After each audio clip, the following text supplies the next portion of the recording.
الحمد للہ رب العالمین والعاقبۃ للمتقین والصلاة والسلام علی سید المرسلین وعلی آلہ واصحابہ اجمعین اما بعد فاعوذ باللہ من الشیطان الرجیم بسم اللہ الرحمن الرحیم ان الصلاة تنہی عن الفحشاء والمنکر صدق اللہ مولانا العظیم وبلغنا رسولہ النبی امین المکین الکریم ونحن على ذلك لمن الشاہدین والشاکرین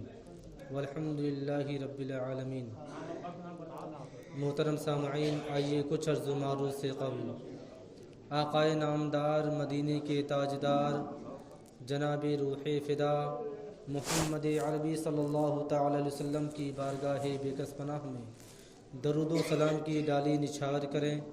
اور پڑھیں بآواز بلند اللہم صلی علی سیدنا شفیعنا حبیبنا کریمنا مولانا محمد مبارک وسلم صلاۃ و سلام علیک یا رسول اللہ صلی اللہ تعالی علیہ وسلم۔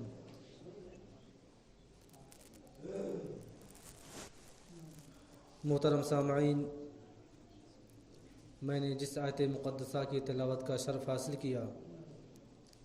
اللہ رب العزت ارشاد فرماتا ہے ان الصلاۃ تنہی عن الفحشاء والمنکر، بے شک نماز بے حیائی اور بری باتوں سے روک دیتی ہے۔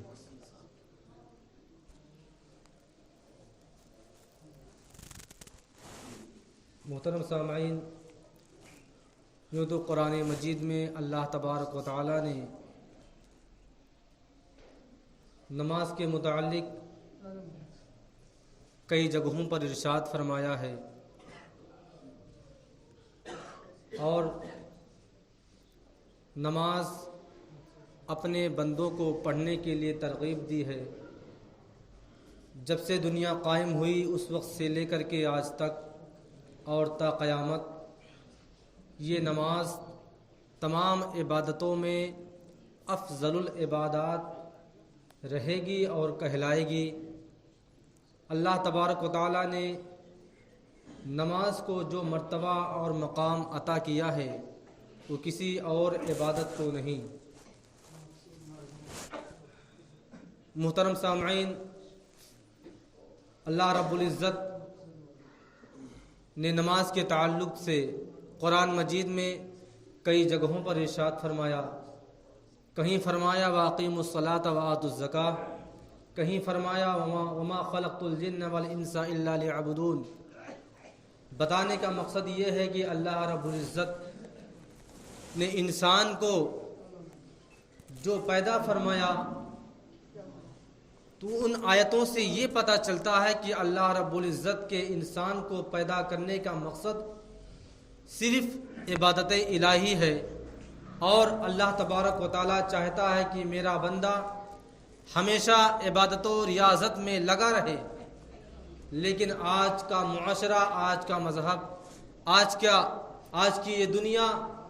جو اتنی تیزی سے بدلتی ہوئی نظر آ رہی ہے،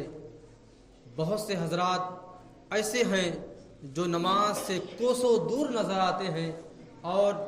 نماز پڑھنا اپنے لیے ایک بوجھ محسوس کرتے ہیں، جبکہ مسلمان کو یہ چاہیے کہ ہمیشہ اللہ تبارک و تعالیٰ کی عبادت و ریاضت کرتا رہے۔ جبکہ حضور نبی کریم صلی اللہ تعالی علیہ وسلم نے ارشاد فرمایا ارحنا یا بلال، اے بلال اذان دو تاکہ مجھے نماز سے راحت ملے۔ اللہ تبارک و تعالیٰ کے پیارے حبیب، ہمارے اور آپ کے آقا حضور تاجدار مدینہ صلی اللہ تعالی علیہ وسلم جو یہ فرما رہے ہیں کہ ارحنا یا بلال،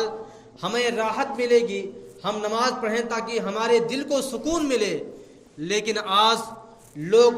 مال و دولت میں سکون کو تلاش کر رہے ہیں۔ لوگ آج اللہ تبارک و تعالیٰ کی عبادت و ریاضت میں نہیں، بلکہ لوگ مال و دولت اور رئیسوں میں، کاروبار میں، تجارت میں اپنے آرام کو، اپنے سکون کو تلاش کرتے ہیں، جبکہ اس کا نتیجہ یہ نکلتا ہے کہ ہمیشہ انسان پریشان ہی نظر آتا ہے۔ اگر انسان اللہ تبارک و تعالیٰ کی عبادت و ریاضت کو چھوڑ کر کے کوئی بھی کاروبار کرتا ہے، کبھی اس کو کامیابی نظر نہیں آتی ہے، جبکہ میں یہ کہنا چاہتا ہوں کہ وہ زندگی، اس زندگی میں خوشحالی کیسے آ سکتی ہے جو سوائے نماز کے، جو نماز کے علاوہ زندگی گزرے، اس زندگی میں پریشانی اور مصیبت کے علاوہ تو کچھ آ ہی نہیں سکتی ہے۔ جبکہ اللہ تبارک و تعالیٰ کا فرمان ہے اور ہمارے نبی آقا حضور تاجدار مدینہ صلی اللہ تعالی علیہ وسلم کا ارشاد ہے کہ اگر تم نماز پڑھو گے تو سلامت رہو گے، اگر تم مال و دولت چاہتے ہو تو نماز کی پابندی کرو، نماز کو پابندی سے ادا کرو۔ ایک مرتبہ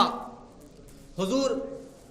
محدث کچھوی رحمت اللہ تعالی علیہ کی بارگاہ میں ان کا ایک مرید پہنچا اور اپنے پیر و مرشد محدث کچھوی رحمت اللہ تعالی علیہ سے سوال کیا کہ حضور میں نماز پڑھتا ہوں لیکن نماز میں لطف نہیں آتا، مزہ نہیں ملتا نماز میں۔ تو محدث کچھوی رحمت اللہ علیہ فرماتے ہیں تم کو لطف اور مزہ نہیں آتا لیکن پھر بھی میں دیکھتا ہوں کہ تم نماز پڑھتے رہتے ہو۔ اس نے کہا کہ حضور نماز تو اس وجہ سے پڑھتا ہوں کہ رب تبارک و تعالیٰ کا حکم ہے، اس کا فرمان ہے۔ جب محدث کچھوی رحمت اللہ تعالی علیہ نے اس کے زبان سے یہ کلمات سنے تو آپ جھومنے لگے اور آپ نے فرمایا واہ واہ کیا بات ہے،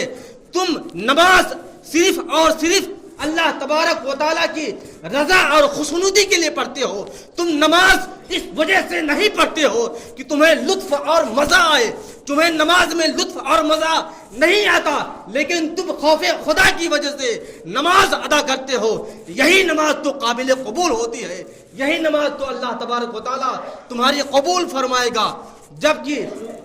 ارشاد ہوتا ہے اولئک هم الوارثون، یعنی وہ لوگ وارث ہیں جو نمازوں کی پابندی کرتے ہیں۔ کس چیز کے وارث؟ مال و دولت کے نہیں، خلافت اور سلطنت کے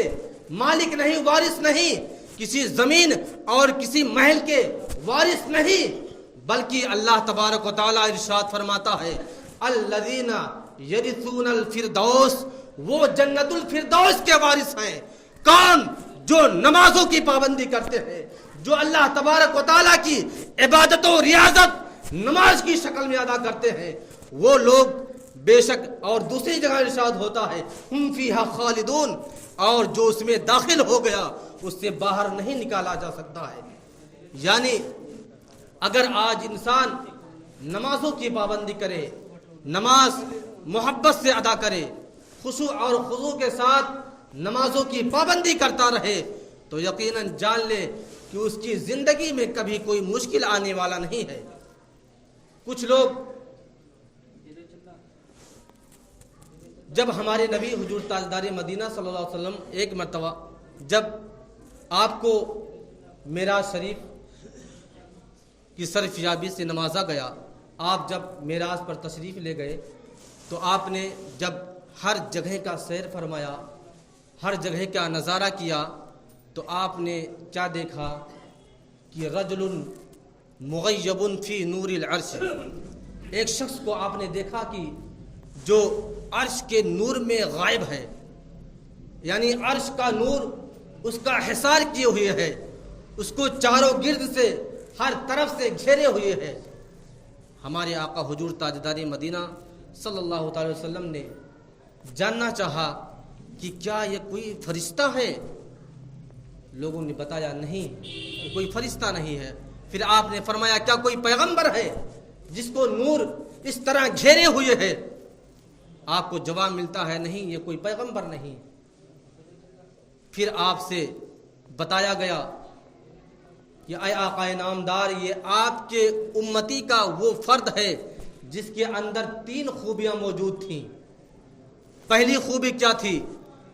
کہ اس کی زبان ہمیشہ اللہ کے ذکر سے تر رہا کرتی تھی، اور دوسری خوبی یہ تھی کہ قلبہ معلق المساجد، اس کا دل مسجد سے لٹکا ہوا رہتا تھا۔ اس کا مطلب یہ ہوا کہ اس کو اللہ تبارک و تعالیٰ کی عبادت و ریاضت سے اتنی لگاؤ تھی کہ ہر وقت وہ مسجد میں رہتا تھا۔ آپ خود ہی اندازہ فرمائیں کہ اگر کوئی شخص کے بارے میں یہ کہا جائے کہ وہ شخص ہر وقت مسجد ہی میں رہتا ہے تو ہر شخص اپنی عقل سے اپنی دانش سے جان لے گا کہ یقیناً مسجد میں رہنے والا شخص مسجد میں وہی رہے گا جو اللہ تبارک و تعالیٰ کی عبادت و ریاضت خشوع اور خضوع کے ساتھ ادا کرے گا۔ تو اس بندے کے بارے میں بتایا گیا کہ آپ کی امت میں سے وہ ایک فرد ہے جس کے اندر 3 خوبیاں موجود تھیں۔ پہلی خوبی تو یہ تھی کہ اس کی زبان اللہ کے ذکر سے ہمیشہ تر رہا کرتی تھی، اور دوسری خوبی یہ کہ قلبہ معلق المساجد، اس کا دل مسجد سے لٹکا ہوا رہتا تھا، یعنی وہ شخص ہمیشہ مسجد ہی میں رہا کرتا تھا۔ اگر اس کے گھر اس کی ملاقات کے لیے کوئی آتا تھا تو لوگ اسے بتاتے تھے کہ وہ تو مسجد میں اس سے ملاقات ہو سکتی ہے۔ اور ایسے لوگوں کے بارے میں، ایسے لوگ اگر کبھی بیمار ہو جائیں، ان کا پاؤں کمزور پڑ جائے، ان کے بدن میں کمزوری آ جائے اور مسجد تک چل کر کے نہ آ سکے اور بیماری کی حالت میں ان کی زندگی گزرنے لگے، تو ایسے لوگوں کے بارے میں بتایا گیا ہے کہ ایسے لوگوں کی عیادت کے لیے فرشتے مقرر ہیں، فرشتے آتے ہیں عیادت کے لیے۔ آج ہمارا کیا حال ہے؟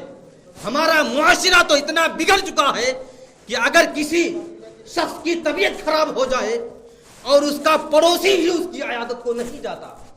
اتنا معاشرہ بگڑ چکا ہے۔ لوگوں نے اپنے کرتوت،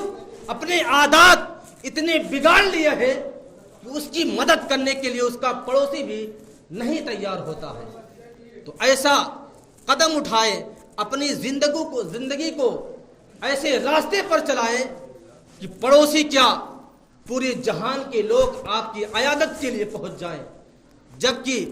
نمازی کے لیے اور جو شخص اللہ تبارک و تعالیٰ کی بارگاہ میں خشوع خضوع کے ساتھ نماز ادا کرتا ہے، اس کے بارے میں کہا گیا ہے کہ اگر وہ بیمار پڑ جائے اور مسجد تک نہ آ سکے تو اس کی عیادت کے لیے فرشتے مقرر ہیں، فرشتے آتے ہیں اس کی عیادت کے لیے۔ سوچئے اللہ تبارک و تعالیٰ نے نمازی کا اتنا بڑا مقام، اتنا بڑا مرتبہ رکھا ہے، اور یہی نہیں بلکہ آپ سوچیں کہ اللہ تبارک و تعالیٰ نے اللہ تبارک و تعالیٰ نے جو فرمایا وما خلقت الجن والانس الا ليعبدون، اللہ تبارک و تعالیٰ نے کہیں نہیں فرمایا کہ میں نے انسان اور جنات کو کاروبار کے لیے پیدا فرمایا، میں نے انسان جنات کو اپنا پیٹ پالنے کے لیے پیدا فرمایا، نہیں، بلکہ آپ نے اللہ رب تبارک و تعالیٰ نے فرمایا کہ میں نے انسان اور جنات کو صرف اور صرف اپنی عبادت کے لیے پیدا فرمایا۔ اب اس سے ہم نتیجہ کیا نکالیں گے؟ اس کے تفسیر کا مطلب کیا سمجھیں گے؟ اس کا مطلب یہ ہوا کہ تمام ہماری کامیابیاں اسی نماز کے اندر رکھی ہیں، لیکن انسان ہے، مسلمان ہے کہ اپنی تمام کامیابیوں کو اپنے کاروبار میں تلاش کرتا ہے، اپنے تجارت میں تلاش کرتا ہے، مال و دولت کے اندر ڈھونڈتا ہے، لیکن کہیں نظر نہیں آتی کامیابی، جبکہ نماز سے پہلے ایک مؤذن ہمیشہ پکارتا ہے حی علی الصلاح، حی علی الصلاح، حی علی الفلاح، حی علی الفلاح، آؤ کامیابی کی طرف۔ کبھی نہیں اذان میں کہا گیا کہ آؤ مسجد کی طرف، آؤ عبادت کی طرف، بلکہ ہمیشہ کہا گیا کہ آؤ نماز کی طرف اور کامیابی کی طرف آؤ۔ اگر تم مسجد میں آؤ گے تو یقیناً کامیابی تمہارے قدموں کا بوسہ لے گی اور تم ہر منزل، ہر مقام پر کامیاب نظر آؤ گے، لیکن اس کے لیے تمہیں نمازوں کی پابندی کرنی ہوگی۔ ایسا نہیں کہ گرمی کا موسم آئے تو 5 وقتہ نمازوں کے پابند ہو جائیں اور جب ٹھنڈی آ جائے تو جمعہ بھی پڑھنے سے بھاگا گریز کریں، ایسا نہیں، بلکہ ہمیں اور آپ تمام کو سبق حاصل کرنا چاہیے کہ اللہ تبارک و تعالیٰ کی ہمیشہ حمد و ثنا کے ساتھ اس کی وحدانیت کا اعلان کرنے کے ساتھ ساتھ اس کی عبادت و ریاضت بھی کریں۔ اور ایک بات یہ بھی کہنا مناسب سمجھتا ہوں کہ وہ حضرات جو چشمہ استعمال کرتے ہیں تو بہتر اور مناسب یہ رہتا ہے کہ چشمہ اتار کر کے ہی نماز کو ادا کریں، کیونکہ ہو سکتا ہے کہ چشمے کی وجہ سے آپ کی وہ ناک کی ہڈی جو سجدے میں رکھنا ضروری ہے وہ ہو سکتا ہے، ممکن ہے کہ نہ لگنے پائے، تو احتیاطاً اگرچہ لگ جاتی ہو چشمے کی حالت میں، لیکن پھر بھی احتیاطاً ضروری ہے، بہتر یہی سمجھیں کہ جب بھی نماز ادا کریں تو چشمہ اتار کے رکھ لیا کریں، اس کے بعد نماز ادا کریں۔ اللہ تبارک و تعالیٰ کی بارگاہ میں دعا ہے کہ اللہ تبارک و تعالی ہم تمامی مسلمانوں کو نیک بنائے، ایک بنائے، صراط مستقیم پر چلنے کی توفیق و رفیق عطا فرمائے۔ وآخر دعوانا الحمدللہ رب العالمین۔ السلام علیکم ورحمۃ اللہ۔